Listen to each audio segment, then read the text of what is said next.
Assalamualaikum warahmatullahi wabarakatuh. Selamat pagi anak-anakku yang soleh dan soleha. Berjumpa lagi dengan Pak Muhammad dalam pelajaran tematik. Alhamdulillah kita sudah masuk ke tema 5G subtema 2. Baik anak-anak, sebelum kita mulai belajar, mari kita bersama-sama membaca basmalah. Bismillahirrahmanirrahim. Baik anak-anak, kita mulai saja pembelajarannya. Anak-anak silakan dibuka buku tema 5G subtema 2-nya. Baik, kita mulai. Peristiwa-peristiwa penting seputar pembacaan proklamasi. Dalam pembacaan proklamasi ada peristiwa-peristiwa penting yang anak-anak perlu ketahui. Kita buka halaman selanjutnya, yaitu halaman 44. Sebelum proklamasi kemerdekaan Republik Indonesia dilaksanakan, ada beberapa persiapan yang harus dilakukan. Salah satunya yaitu pembentukan BPUPKI.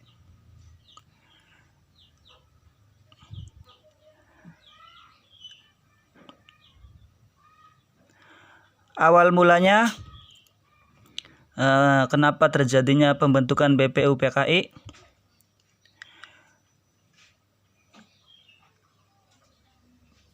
Terdesaknya Jepang dalam Perang Pasifik membuat Jepang kembali mengulang janjinya. Akhirnya Jepang membentuk BPUPKI atau singkatan dari kepanjangan dari Badan Penyelidik Usaha-Usaha Persiapan Kemerdekaan Indonesia.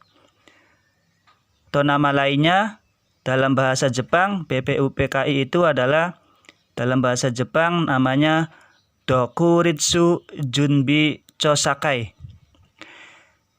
BPUPKI dibentuk pada tanggal 1 Maret 1945. Tujuan dibentuknya BPUPKI ini tujuannya yaitu untuk mempelajari dan menyelidiki hal-hal yang dibutuhkan bagi pembentukan sebuah negara merdeka. BPUPKI diketuai oleh Dr. Rajiman Wedyodiningrat dan wakilnya adalah Raden Panji Suroso. Jumlah anggota BPUPKI jumlahnya ada 63 orang.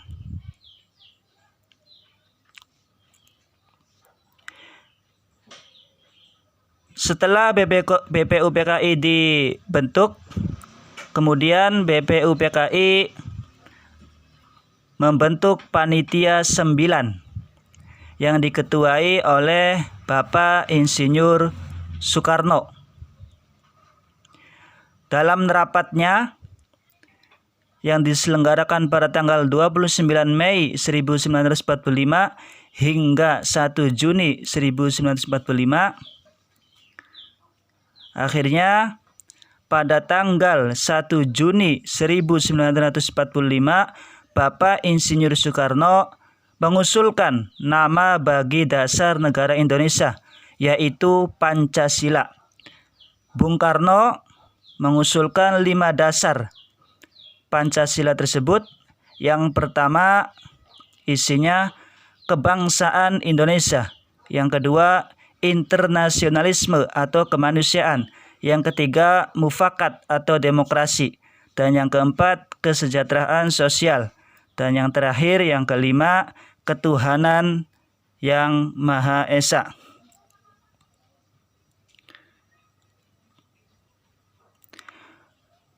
Melalui Pancasila kita tidak memandang perbedaan sebagai sesuatu yang dapat memecah belah.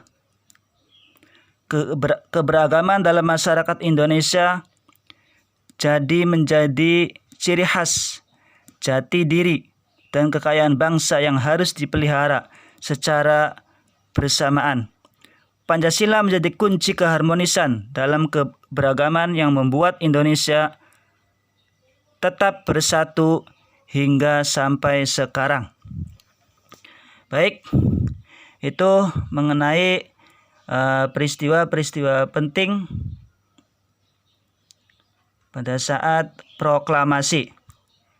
Baik, selanjutnya pada halaman 45, membuat peta pikiran dari teks narasi sejarah. Di situ sudah ada contohnya, contoh peta pikiran, ya, contoh peta pikiran atau peta konsep yang isinya itu tentang teks narasi sejarah, yaitu teksnya yaitu tentang BPUPKI atau pembentukan BPUPKI, ya. Jadi contoh membuat peta konsep itu seperti itu, ya. Pada halaman 45 ini namanya peta konsep atau peta pikiran, ya, dari teks narasi sejarah. Apa teks narasi sejarahnya? Yaitu tentang BPUPKI. Dari ini nanti ada tokoh yang terlibat. Siapa saja tokoh-tokoh yang terlibat dalam pembentukan BPUPKI, kemudian alasan didirikan BPUPKI-nya, tujuan didirikan BPUPKI-nya apa, kemudian waktu pembentukan, kapan BPUPKI dibentuk, nama lain dari BPUPKI dalam bahasa Jepang tadi, ya, jumlah anggota BPUPKI ada berapa, itu, ya. Itu merupakan contoh dari membuat peta pikiran dari teks narasi sejarah, ya. Dalam hal ini teks narasi sejarahnya tentang pembentukan BPUPKI. Baik, selanjutnya perubahan benda yang bersifat tetap dan sementara. Anak-anak bisa dibuka halaman selanjutnya, halaman 46.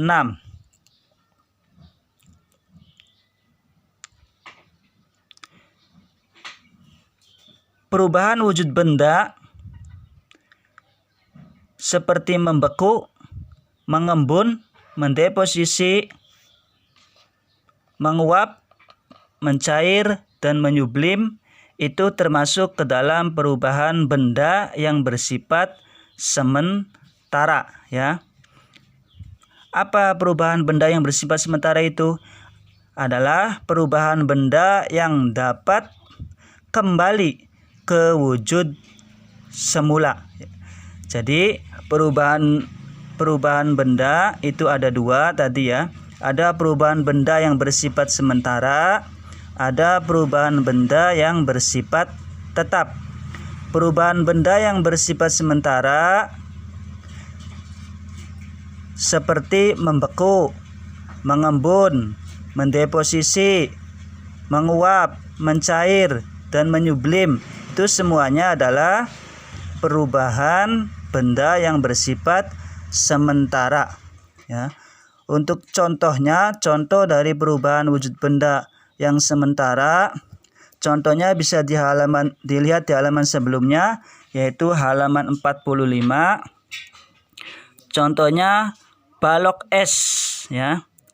Balok es itu berasal dari air yang dibekukan. Setelah dikeluarkan dari pendingin, balok es akan mencair. Air mengalami perubahan wujud dan kembali ke bentuk semula, ya.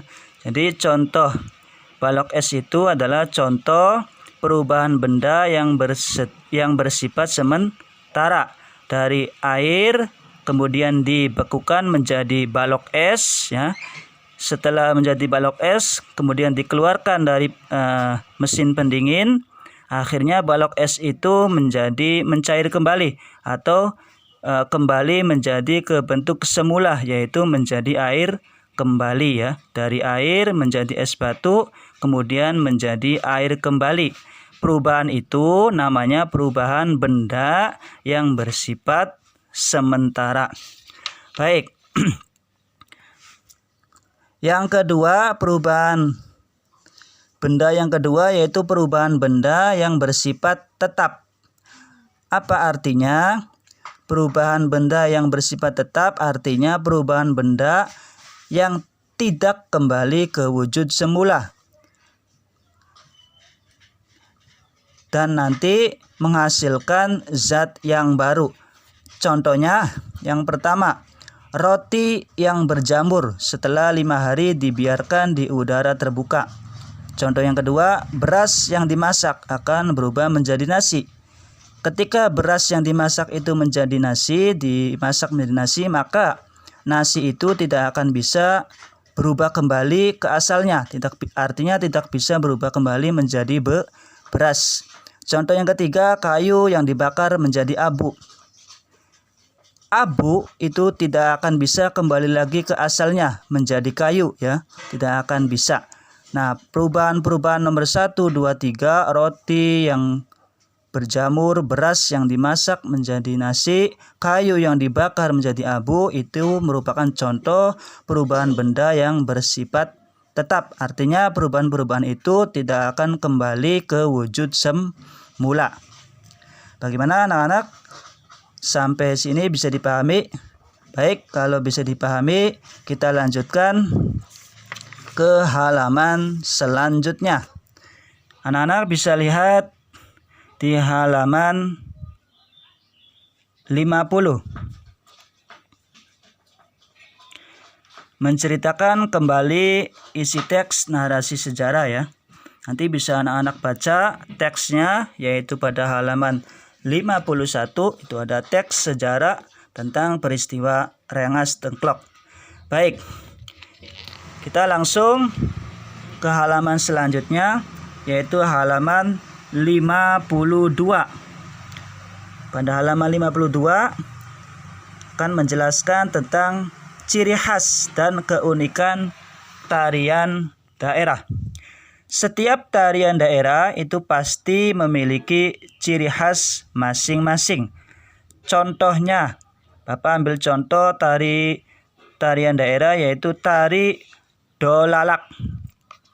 Tari dolalak itu berasal dari Kabupaten Purworejo. Tari dolalak itu terinspirasi dari perilaku tentara atau serdadu Belanda. Kemudian apa ciri khas dari tari dolalak itu? Tentunya ada ciri khasnya. Ciri khasnya apa? Ciri khasnya yang pertama, ciri khas dari tari dolalak adalah ciri khas pada pakaian atau kostum yang dipakainya ketika menari. Pakaian atau kostumnya itu mirip serdadu Belanda, ya. Kemudian ciri khas yang kedua yaitu ciri khas gerakannya. Dalam tari dolalak ada gerakan yang tidak ada pada tari yang lain, yaitu gerakan kirig, ya. Gerakan kirig itu hanya ada pada tari dolalak, tidak ada pada tari yang lain, ya. Jadi tari dolalak itu memiliki 2 ciri khas. Yang pertama, ciri khasnya pada pakaiannya yang mirip serdadu Belanda. Kemudian ciri khas yang kedua pada gerakannya, yaitu ada gerakan kirig. Gerakan kirig itu adalah gerakan bahu yang cepat pada saat-saat tertentu. Itu, ya, contoh dari tarian daerah dan ciri khasnya. Tarian itu ada yang dilakukan secara berkelompok, ada juga yang dilakukan secara tunggal atau dilakukan secara berpasangan. Kalau jika tari yang dilakukan secara berkelompok itu adalah tari yang dilakukan lebih dari 2 orang. Kalau tari tunggal adalah tarian yang dibawakan oleh 1 orang. Sedangkan tari berpasangan yaitu tari yang dilakukan sepasang penari, baik laki-laki dengan perempuan atau laki-laki dengan laki-laki atau perempuan dengan perempuan. Intinya sepasang ya. Itu tentang tarian daerah. Masih banyak lagi contoh tarian daerah dan ciri khasnya. Intinya setiap tarian daerah itu memiliki ciri khas masing-masing. Seperti itu ya anak-anak. Baik, kita lanjutkan materinya pada halaman 53. Pada halaman 53 ya, melakukan percobaan tentang perubahan wujud benda ya. Itu bisa kita gunakan lilin ya.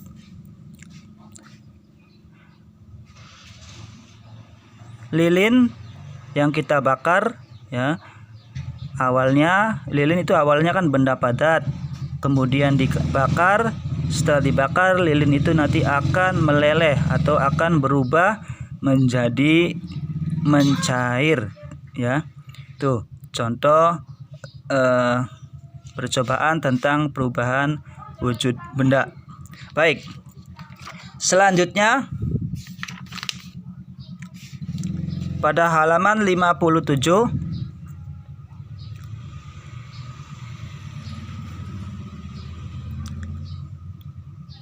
next ya. Kita lanjutkan pada halaman selanjutnya yaitu halaman 59. Peristiwa heroik dalam menyambut proklamasi kemerdekaan. Ada beberapa peristiwa heroik dalam menyambut proklamasi kemerdekaan. Di antaranya yaitu peristiwa insiden Hotel Yamato, yaitu di daerah Surabaya pada tanggal 19 September 1945. Peristiwa ini dilatar belakangi oleh tindakan orang-orang Belanda yang mengibarkan bendera Belanda di puncak Hotel Yamato. Akhirnya rakyat Surabaya geram ya, sehingga meminta orang-orang Belanda untuk menurunkan bendera Belandanya yang berwarna merah putih biru ya. Namun orang Belanda mengabaikan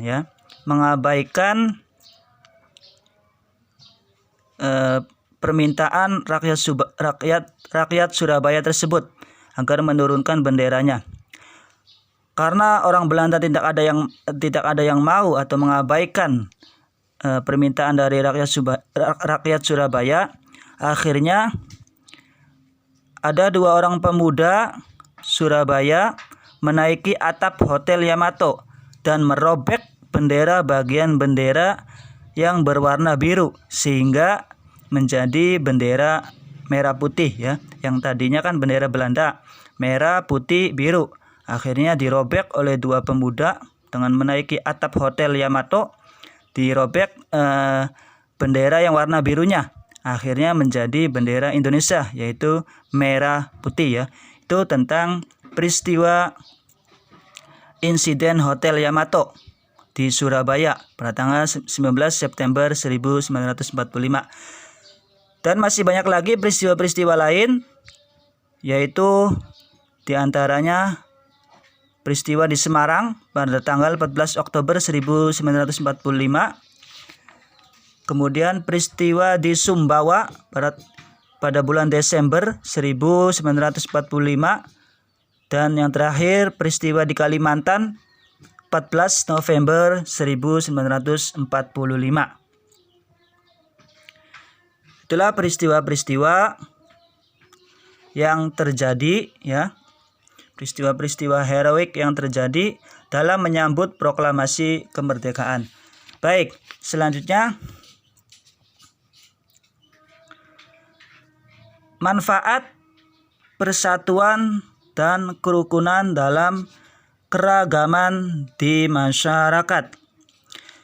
Persatuan masyarakat Indonesia dapat terjadi karena masyarakat mengamalkan sikap rukun. Mengapa demikian? seperti yang kamu ketahui, keragaman masyarakat Indonesia beberapa di antaranya meliputi keragaman agama, suku, bahasa, dan budaya. Bagaimana untuk menyatukannya? Untuk menyatukan keragaman tersebut, tentunya dengan kerukunan antar sesama amat diperlukan ya. Kalau pengen bersatu ya karena perbedaan-perbedaan tadi ya, karena di Indonesia banyak keragaman tadi, untuk menyatukannya harus dengan menumbuhkan kerukunan antar sesama masyarakat ya. Tuh, seperti itu ya anak-anak. Baik, selanjutnya anak-anak,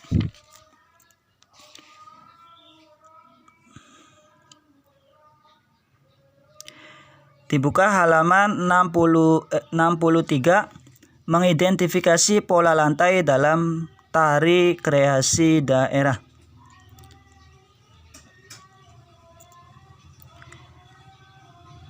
Bapak ambil contoh tari Seudati ya. Tari Seudati itu sangat khas dan energik. Sebagian besar tari Seudati itu menggunakan tangan, gerakannya itu menggunakan tangan dan kaki. Gerakan yang paling menonjol ya dalam tari Seudati itu adalah gerakan tepuk dada, jentikan jari, gerak tangan, dan hentakan kaki. Itu ya tentang tari Seudati. Baik. Selanjutnya pada halaman 64 sampai 65, unsur-unsur kebudayaan dalam masyarakat. Unsur-unsurnya ada 7 unsur ya. 7 unsur dalam 7 unsur kebudayaan dalam masyarakat. Unsur yang pertama, peralatan dan perlengkapan hidup. Contohnya ya makanan, pakaian, tempat berlindung ya, dan perumahan serta alat-alat transportasi. Unsur yang kedua, mata pencarian hidup. Contohnya bercocok tanam, perikanan, peternakan, dan perdagangan ya. Unsur yang ketiga, sistem kemasyarakatan. Contohnya kekerabatan, asosiasi, sistem kenegaraan, dan lain sebagainya. Kemudian yang keempat, unsur yang keempat, bahasa. Bahasa merupakan wujud budaya yang digunakan manusia untuk saling berkomunikasi atau berinteraksi, baik secara lisan, tulisan maupun bahasa isyarat. Jadi kalau kita mau interaksi ya harus menggunakan bahasa ya. Kemudian yang kelima, kesenian. Kesenian itu banyak macam-macamnya ya. Ada seni rupa, seni suara, seni tari, dan seni drama. Kemudian yang keenam, sistem pengetahuan. Pengetahuan adalah segala sesuatu yang diketahui manusia tentang lingkungannya ya. Dengan pengetahuan yang dimiliki manusia akan bisa bertahan hidup. Yang terakhir yaitu religi atau kepercayaan ya. Adalah suatu bentuk keyakinan manusia terhadap Tuhan Yang Maha Esa. Ini berkaitan dengan agama yang dianutnya. Agama di Indonesia banyak sekali ya. Ada agama Islam, Hindu, Buddha, Katolik, Kristen, dan Konghucu ya. Itu agama-agama yang ada di Indonesia. Baik. Selanjutnya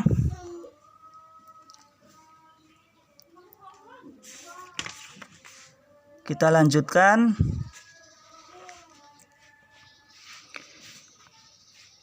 Pada halaman selanjutnya, halaman 69, menyusun gerak tari berkelompok berdasarkan pola lantai. Di situ ada contoh lagu nasional, lagu wajib nasional, yaitu yang berjudul Hari Merdeka ya. Baik. Selanjutnya anak-anak langsung buka bukunya.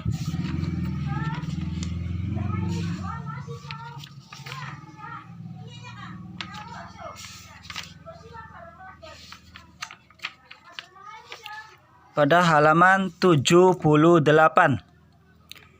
menjelaskan sikap yang baik dalam keragaman masyarakat dengan penuh kepedulian. Bangsa Indonesia dikaruniai keragaman suku, budaya, agama, adat istiadat, dan bahasa. Namun keragaman tersebut tidak menghalangi persatuan masyarakat Indonesia. Jadi di Indonesia ya, walaupun banyak sekali keragaman suku, budaya, agama, adat istiadat, dan bahasanya, tapi Indonesia masyarakatnya tetap bersatu ya, walaupun berbeda tetapi tetap bersatu ya. Itu saja materi pada pertemuan kali ini. Bagaimana anak-anak, bisa dipahami? Kalau bisa dipahami, Bapak nanti akan seperti biasa memberikan tugas. Tugas yang pertama bisa anak-anak lihat pada halaman 44 atau 45 ya. Ya. Tugas yang pertama, silakan nanti anak-anak membuat peta pikiran dari teks narasi sejarah tentang BPUPKI. Ya. Jadi tugas yang pertama anak-anak membuat peta pikiran ya, atau peta konsep ya. Contohnya seperti di halaman 45 ya, seperti itu ya. Di anak-anak tinggal buat petanya saja ya, sama seperti ini, dibuat di buku tulis ya. Dibuat di buku tulis seperti ini ya. Membuat peta konsep atau peta pikiran dari teks narasi sejarah tentang BPUPKI ya. Nanti anak-anak buat seperti ini ya. Peta konsepnya sama seperti ini, nanti tinggal anak-anak diisi saja. Contoh nih, BPUPKI. Tokoh yang terlibat, siapa saja tokohnya ditulis di sini ya. Nanti disalin ya, disalin di buku tulis saja. Kalau di sini kan tidak muat. Kemudian alasan didirikan BPUPKI apa? Ditulis sininya ya. Disalin di buku tulis ya. Peta konsepnya disalin di buku tulis, kemudian ininya diisi ya. Tujuan didirikannya apa? Nama lainnya apa? Dan seterusnya. Itu tugas yang pertama. Tugas yang kedua, silakan anak-anak mencari 5 contoh tarian daerah dan ciri khas dari tarian tersebut ya. Nama tarian daerahnya apa, dari mana, terus ciri khasnya apa ya. Silakan anak-anak cari 5 saja contohnya ya, contoh tarian daerah 5 saja. Tugas yang ketiga, silakan anak-anak tuliskan 5 contoh perubahan benda yang bersifat tetap ya. Jadi tugas yang ketiga, anak-anak menuliskan 5 contoh perubahan benda yang bersifat tetap, 5 saja ya. Itu saja ya dari Bapak, tugasnya 3 saja. Bagaimana, bisa dipahami ya anak-anak? Baik, kalau bisa dipahami, Bapak akhiri pembelajaran pada kali ini. Kita bersama-sama membaca hamdalah, alhamdulillahirrabbilalamin. Kemudian kita tutup dengan membaca doa kafaratul majlis. Subhanakallahumma wa bihamdika asyhadu an la ilaha illa anta astaghfiruka wa atubu ilaik. Tugas dikumpulkan paling lambat sampai jam 12 siang. Terima kasih, tetap semangat anak-anak. Wallahul muwafiq ila aqwamit thoriq. Wassalamualaikum warahmatullahi wabarakatuh.